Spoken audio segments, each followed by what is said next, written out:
रहीम अस्सलाम वालेकुम students, I hope you all are fine. So students, आज हम टॉपिक स्टार्ट करेंगे दैट इज़ चार्ल्स लॉ और साथ में एक्सरसाइज लॉन्ग क्वेश्चन नंबर 2 करेंगे जो कि चार्ल्स लॉ से ही रिलेटेड है। सो इससे पहले जो हमने लॉ पढ़ा था दैट वाज बॉयल्स लॉ, जो कि गैस फॉलो करते हैं वो लॉ, और सेकेंड लॉ जो गैसेस फॉलो करते हैं that is Charles law. It was discovered in 1787 by J. Charles and he studied the relationship between volume and temperature.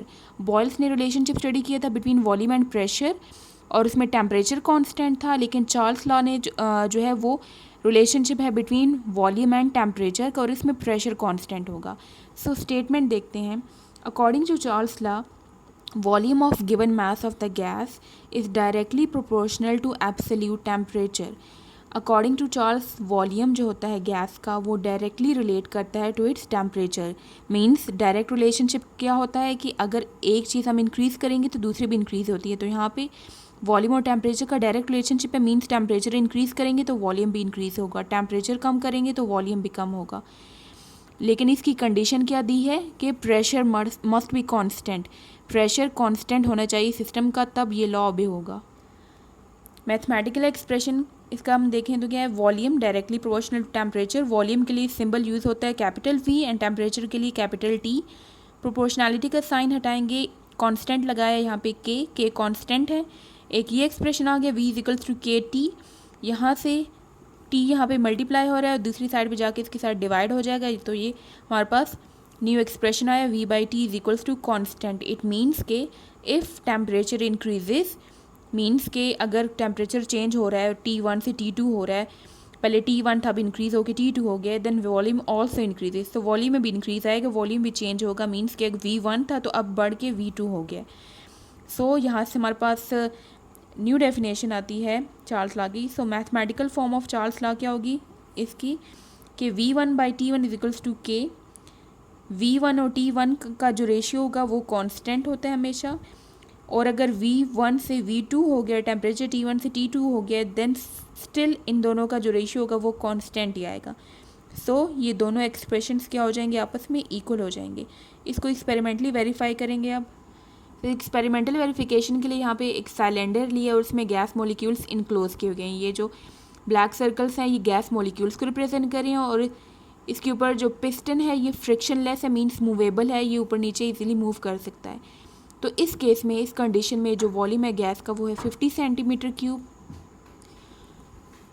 Volume means the space occupied by the gas. तो ये जो overall volume है वो है 50 centimetre cube, और इस time जो temperature है वो है इसका 25 डिग्री सेंटीग्रेड। अब यहाँ पे क्या किया है, टेम्परेचर इंक्रीज़ किया है, इसको हीट किया, बर्नर लगाया, बर्नर से क्या किया, इसको हीट प्रोवाइड की, टेम्परेचर इंक्रीज़ हुआ to 100 degree centigrade. 100 degree centigrade जब टेम्परेचर किया तो ये पिस्टन क्या हुआ, ऊपर की तरफ मूव कर गया। क्यों? क्योंकि गैस मॉलिक्यूल्स के पास काइनेटिक एनर्जी होगी, गैस मॉलिक्यूल्स रैंडमली मूव करना शुरू करेंगे, तो उससे क्या होगा, प्रेशर लगाएंगे नीचे से पिस्टन पे और पिस्टन ऊपर की तरफ मूव कर जाएगा। इससे वॉल्यूम इंक्रीज़ हो जाएगा और अब वॉल्यूम हो गया 62.5। तो यहाँ पे देखें, इससे हमने क्या ऑब्जर्वेशन ली कि टेम्परेचर जब इतना था तो वॉल्यूम 50 था, लेकिन जब हमने टेम्परेचर इंक्रीज़ किया तो साथ में वॉल्यूम भी इंक्रीज़ हुआ है। सो ऑब्जर्वेशन इज़ कि if temperature increases then volume also increases, और यही चार्ल्स लॉ ने स्टेटमेंट दी थी।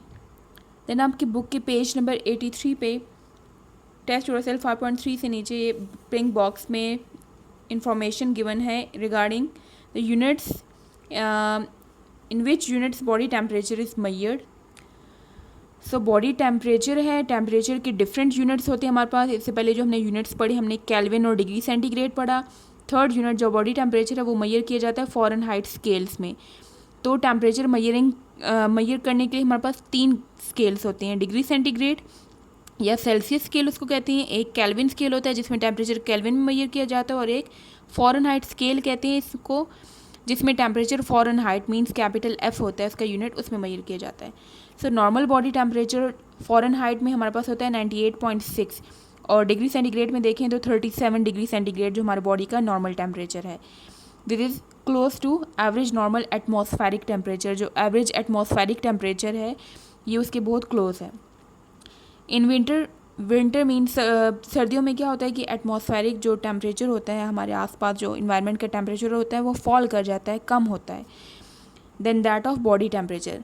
हमारी बॉडी टेम्परेचर से कंपैरेटिवली बाहर का टेम्परेचर कम होता है, तो उससे क्या होता है हमारी बॉडी से हीट बाहर मूव कर जाती है, heat moves out of the body, और उसकी वजह से हमें ठंड लगती है, वी फील कूल। तो यहाँ पे प्रिंसिपल ऑफ हीट फ्लो होता है बेसिकली, मीन्स के heat flows out of the body and we feel cold. हमारी बॉडी से जब हीट रिलीज़ होती है तो हमें ठंड लगती है, क्योंकि हीट फ्लो का प्रिंसिपल है कि हीट हमेशा high temperature to low temperature move करती है। किसी भी अगर बॉडी है जिसका टेम्परेचर हाई है तो वहाँ से हीट फ्लो कर जाएगी टूवर्ड्स दैट रीजन जहाँ पे टेम्परेचर कम होता है। तो हमारी बॉडी का टेम्परेचर हाई होता है एज़ कम्पेयर टू हमारे इन्वायरमेंट, तो उससे क्या होता है हमारी बॉडी से जो हीट होती है वो फ्लो कर जाती है टू आउटसाइड और हमें ठंड लगती है। सो इट्स को कंट्रोल करने के लिए हम क्या करते हैं, ब्लैक क्लोथ्स वेयर करते हैं एंड वार्म क्लोथ्स। ब्लैक किस लिए वेयर करते हैं, क्योंकि ब्लैक हीट को ट्रैप करती है, हीट को फ्लो नहीं करने देती out of the body. And इसके अलावा हम डिफरेंट ड्राई फ्रूट्स का इस्तेमाल करते हैं, टी, कॉफ़ी एंड मीट। ये किस लिए होता है, ताकि बॉडी टेम्परेचर को हम मेंटेन कर सकें। Now take out your books and open page number 81। Long question number 2 का आंसर मार्क करेंगे आप। लॉन्ग क्वेश्चन नंबर 2 है आपका, define and explain Charles law of gases.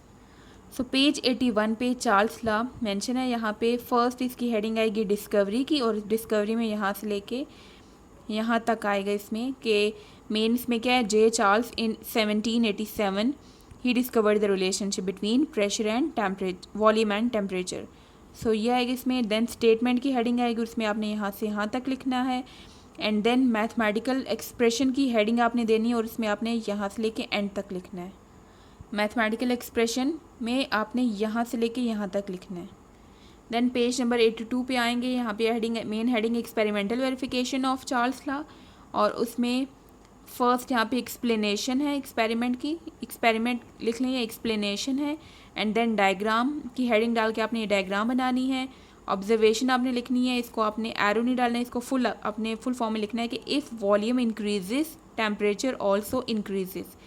VOL नहीं लिखना, आपने इसको कंप्लीट लिखना है वर्ड वॉल्यूम, और ये जो एरो है इसको आप इसकी जगह आपने लिखना है इंक्रीजेस, एंड टेम्परेचर फुल आप नेम लिखेंगे ऑल्सो इंक्रीजेस।